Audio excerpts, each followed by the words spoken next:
Hello, Blue Jacket fans. Dom Tiberi joined by Adam Kang, and a new era of Blue Jackets hockey is ready to kick off.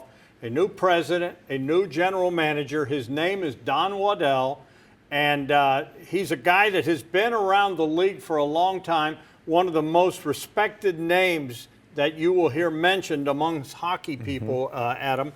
He spent, since 2014, he was with the Carolina Hurricanes, serving not only as president but general manager down there.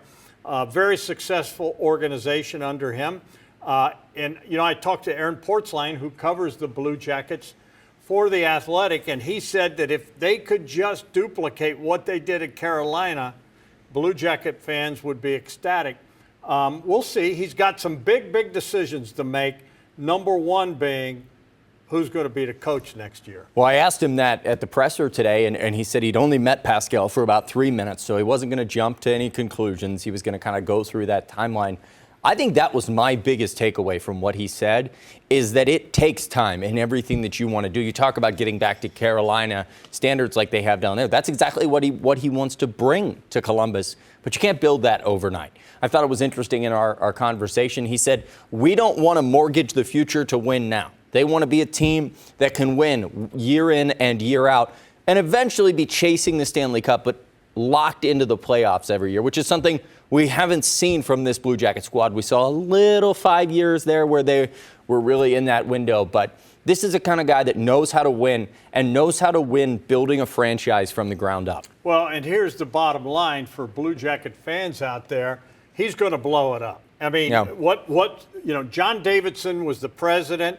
Jarmo Kekalainen was the general manager, and Davidson was here, 10 of the last 12 seasons. Jarmo was here for, 12 seasons. The bottom line is everything they've instilled, I would imagine if there's some things that they would want to carry over, but I think this is going to be a complete rebuild.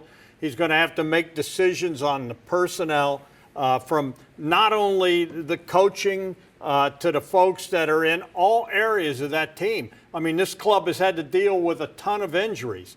Are they going to look at the medical, how they're trained and the off-season programs and all that stuff? I think everything is going to be under a microscope with a new guy. He's a proven winner.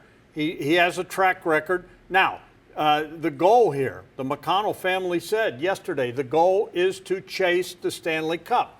This team needs to be for that to happen, they have got to become a regular to the NHL playoffs. You got to get in the Stanley Cup playoffs, not just every blue moon. You got to get in there on a regular basis, catch lightning in the bottle. But you look at some of the other franchise clubs that have come in, not only with the Blue Jackets, but since the Blue Jackets and the success they've had, and this club has kind of been mired in mediocrity. Well, I think it's interesting. If you're looking at a rebuild for the Blue Jackets, boy, do you get dealt a great hand if you're Waddell, because normally when you go to rebuild an organization, you've got to take a bunch of older players and transition them out. Sometimes that even includes stars. In this scenario, they have the draft capital. They have the young talent. It's just, I think you have to take a look and say, are we using it properly? Why do we continually have a top 5 draft pick, yet we're not rising up the Stanley Cup rankings, and every year we find ourselves again back in the top 5? When you look at a guy like Adam Fantilli, you can build a franchise around him. Obviously, you have someone, when Johnny Gaudreau is supposed to be the face of this organization, that's a conversation you have. You came here to win. Let's start winning. But it's not like he's walking into an organization where he's got to completely tear down the roster. It's a lot of changes that are going to take place. And, I think Pascal Vincent was dealt a rough hand this year. I think, one, he had injuries. Two, he wasn't supposed to be the head coach. He was not going to be the head coach when this all started. And when you're thrown into that, that's very difficult. But I don't know how much you can allow that to impact your decision. If you said right now, is Pascal Vincent your guy? Is he worthy of taking this Blue Jackets team to the Stanley Cup? I think that's a question that's fair to ask and say maybe not. Maybe a first-year coach with his first job isn't what you want if you're going to try to turn this franchise around. And I agree with some of the things you said. I think some of the other issues, he's going to have some big decisions to make with some veterans. What do you do with Patrick Laine? Yeah. What do you do with Elvis Merzlikins? They signed a big contract with him. I don't know how attractive he is right that's now. You got to do something with him.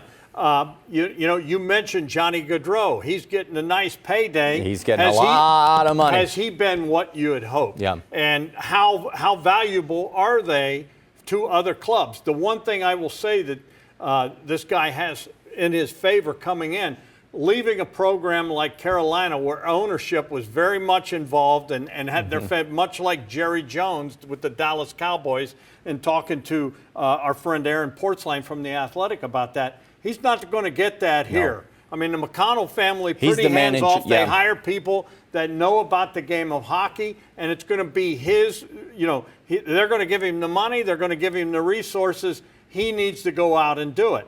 I wanted to say one thing about John Davidson. John Davidson, 10 out of 12 years, going to stay here as a senior advisor. I am a big fan of John Davidson. I think he did a lot. I mean, I think about that year, and personally, I was a huge fan of John Tortorella. I hated to see him go. This team enjoyed some of its best success with John Tortorella. I think about the year that they swept Tampa Bay. I mean, swept them. That's the year that every Blue Jackets fan thinks of. And ran into the buzzsaw with, Boston or whatever. But, hey, you know what? I give John Davidson a lot of credit. But this city, to the fans, they're starved. I mean, you know how Buckeye fans are. Blue Jacket fans are just as passionate, and they want to support this team. You look at the way this club is supported, and the way that when this team was not going to make any playoff run or anything, you saw it was pretty bad last year, and yet they filled that arena. And, this team deserves, the fans deserve to have a winner. And I hope it comes under this guy. If you want to know what the rest of the NHL thinks about the organization with the Blue Jackets, this tells you all you need to know. He was with a franchise that was winning. He was with a franchise that he had turned around that very well for the next 5 to 10 years is going to be competing for the cup time in and time out.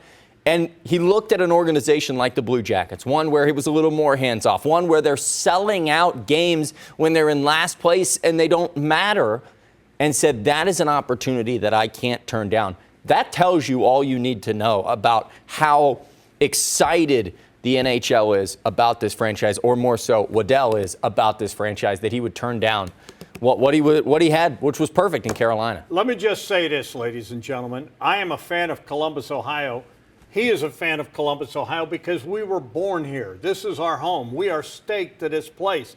And nothing bothers me more than when some of the hockey guys come here and they don't want to stay in Columbus, Ohio. And, I want people here that want to be here. And the fact that Waddell chose to come here, I love that. And he just needs to bring players that want to be here, lay it on the line. Do you know how crazy? You know he's a Michigan man, right? You know how crazy. I know. I'm giving him the benefit of the doubt. Hey, he said he'll root for whoever we want him to root for when it comes to football now. Well, you know what? You know how crazy this town would go if the Blue Jackets could win the Stanley Cup. Dom. And I want to see that in I've only been here 43 years, ladies and gentlemen. I want to see the Blue Jackets hoist that cup. I want to see it happen. And hopefully it can happen with this guy. There's going to be some growing pains. Don't think there's not. He's got some tough decisions to make. But I do believe that when you look at this guy's pedigree and how respected he is, I'm excited for that. I am personally a fan of Pascal Vincent. I think, I think Pascal was dealt a bad card and is a good coach. Yeah, but I think, it's still a bad hand. And I love Yarmo, but when he said, was he really telling the truth when he said, they went from Mike Babcock, who won the Stanley Cup. Yeah. They made a mistake there. It kind of messed up. But when he said, that late in the season, that we don't expect there to be any difference. Well, why were you paying Babcock the King's fortune? And I'm sure Pascal did not get that. He was an unproven coach. But I think the guys played for Pascal. I would agree. He's a player's coach for sure. And I like him. He's an honest guy. But I don't know. I mean, Don Waddell has to have someone that he has faith in. I think so often in this industry, we look at who was the guy that hired a certain guy. And I think that does matter if you're the GM. If you put that guy in place, you've invested your personal... Well, Yarmo put him there, and he didn't last the season. He did not. And so, yes, I think Pascal Vincent is 100% a player's coach. I think the reason that Pascal Vincent got the job is because the players said, this is the guy that we want. Don't go out and look anywhere else. We've got a season just a few months away. Put this guy in place. And I think that Pascal did a good job of trying to hold it together without having a full offseason. We'll see what they do with that. My biggest takeaway, though, wasn't the Pascal Vincent saying the timing. My biggest takeaway from the press conference was also the idea that he did not make any guarantees. No. He did not walk up there and look at the fan base and say, we are going to win a Stanley Cup in 3 years. He said, this takes time. Let's build something. And I think people that actually know what they're doing, that actually know how to build something, know it takes time, and they're not going to walk up there and guarantee anything. Well, everybody has a different way of doing it. Now, you say that, nothing got me more excited or the fan base excited than when Jim Tressel got hired and went into the arena and said, and you're going to be proud of the Buckeyes in 300 and what days. I think it's a little... I agree, but I'll say this. I think Tressel knew the football team he had and knew they could win that game. I think if this guy walked in and said, we are a lock for the playoffs next year, we want... Are they going to get in the playoffs next year? I think they could. I think they've got to get away from this injury bug. I don't know. It's got them two seasons in a row. So, I mean, you talked about it earlier. That's why I said everything's going to be under the microscope, and either they need to change up how they train, or this team's got more bad luck than anything I've ever seen. I mean, it could be that. I don't know what it is, but they're going to look because everything has to be on the microscope now because, it's a new era. You can't. This guy has got to figure it out because, that's why he was brought here. That's why he's here. That's why we're here. To chase a cup. Yeah, to chase the cup, and this young man, from day one, has said that they're going to be in every year. He picks them to be in the playoffs. That is a factual statement. Every year. One of these years he's going to be right. That's true. He was right on Victor Hovland for the Memorial Tournament. That's right. And he might be right this year. You never know. All right. He's Adam King. I'm Dom Tiberi. Keep it on 10TV and 10TV.com and everything that has 10TV involved with it for all your sports coverage needs.